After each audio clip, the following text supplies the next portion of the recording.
वो कहते हैं मुझे याद करो तो तुम्हारे पाप कट जावेंगे। तुम्हारे पाप मुझे याद करने से क्यों कट जावेंगे? औरों को याद करेंगे तो पाप कटेंगे नहीं।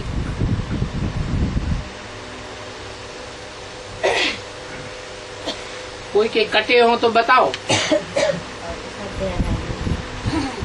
क्योंकि जितने भी देहधारी हैं, देह में जिनकी बुद्धि धरी रहती है, वो देह से पाप जरूर करते हैं। देह अभिमानी होते हैं। देह अभिमानी के कारण काम, क्रोध, लोभ, मोह, अहंकार, ये 5 विकार पैदा होते रहते हैं, तो पाप बनते रहते हैं।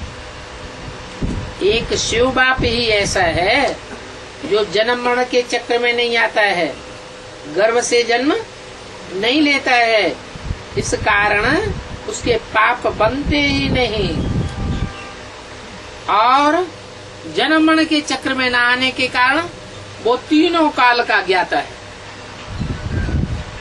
भूत, भविष्य, वर्तमान, तीनों काल उसकी नजर में सदैव रहते हैं, त्रिकालदर्शी है।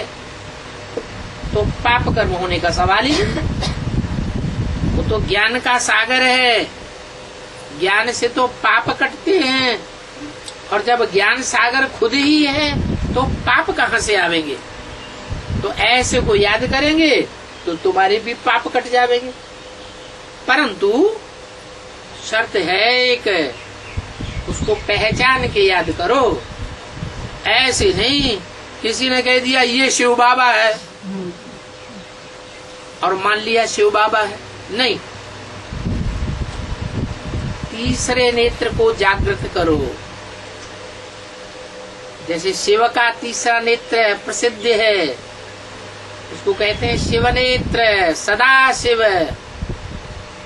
शंकर को 3 नेत्र दिखाते हैं ना, तो 3 नेत्र में 2 नेत्र तो हमारे तुम्हारे जैसे हैं और तीसरा नेत्र है उनका शिव नेत्र।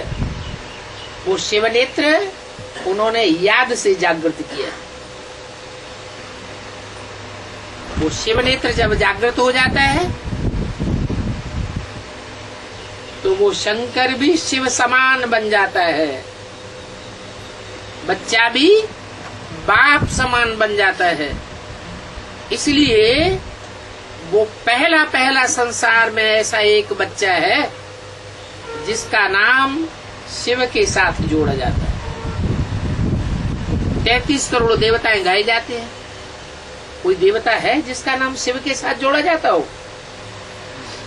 कृष्ण का नाम जोड़ते हैं, राम का नाम नहीं जोड़ेंगे, गणेश का नाम नहीं जोड़ेंगे, हनुमान का नाम नहीं जोड़ेंगे, कोई देवता का नाम नहीं जोड़ेंगे। काली, महाकाली, गौरी, महागौरी, किसी का नाम नहीं जोड़ेंगे। किसका नाम जोड़ते हैं? शिव के साथ शंकर का नाम जोड़ेंगे। शंकर का नाम बाद में क्यों? शंकर शिव क्यों नहीं कह देते? अरे बड़ा पहले और छोटा बाद में। शिव नाम पहले और शंकर नाम बाद में। शिवरात्रि बनावेंगे या शंकर रात्रि मनावेंगे? महाशिवरात्रि मनाते हैं। इसका मतलब है जब संसार में घोर अज्ञान की रात्रि फैल जाती है, तब शिव इस सृष्टि पर आकर के उस घोर अज्ञान को दूर करके सत्युग रूपी सवेरा लाते। चारों तरफ उजेला ही उजेला, रोशनी ही रोशनी हो जाती है। तो कहते हैं मुझे याद करोगे तो तुम्हारे पाप कट जाएंगे। ये नई आदत तुमको डालनी है, और वो भी सिर्फ एक जन्म के लिए कहता हूँ। हर जन्म में मुझे याद करो, वो तो मैं कहूंगा ही नहीं।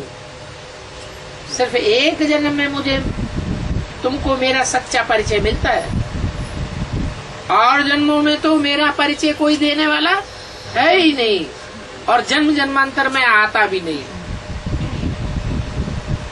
अरे कोई बाप है अपने बच्चों का, तो अपने बच्चों के लिए रोज मकान बनाएगा क्या?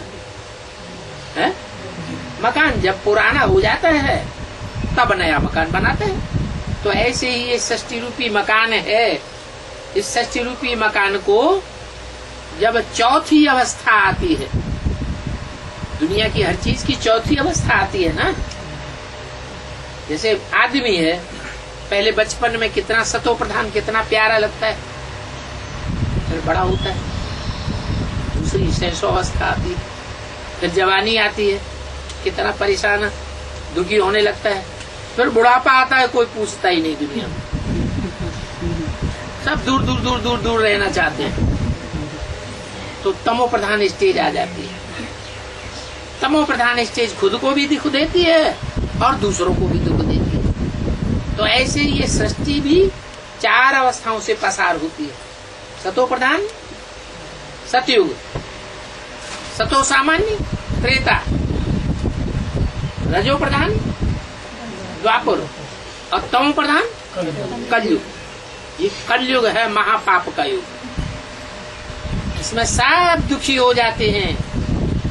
कोई धर्म ऐसा नहीं रहता जिसका बच्चा ये कहे कि मैं बहुत सुखी हूँ, तन से, मन से, धन से, समय से, संपर्क से, संबंधियों से सदा सुखी हूँ। ऐसा दुनिया में कोई नहीं कहता। तब परमपिता परमात्मा शिव अपना धाम परम धाम छोड़ करके इस सृष्टि पर आ जाते हैं, आते हैं और बताते हैं कि अब ये नई आदत तुम इस एक जन्म में डालो। क्या नई आदत?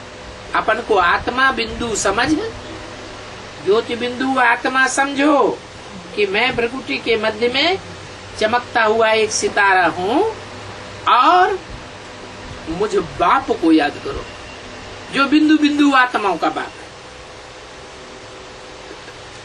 इसको योगाग्नि कहा जाता है।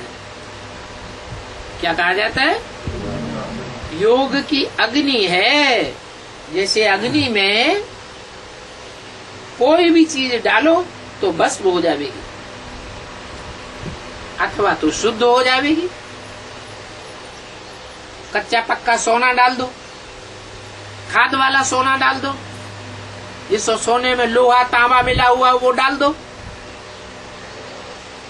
तो अग्नि में डालने से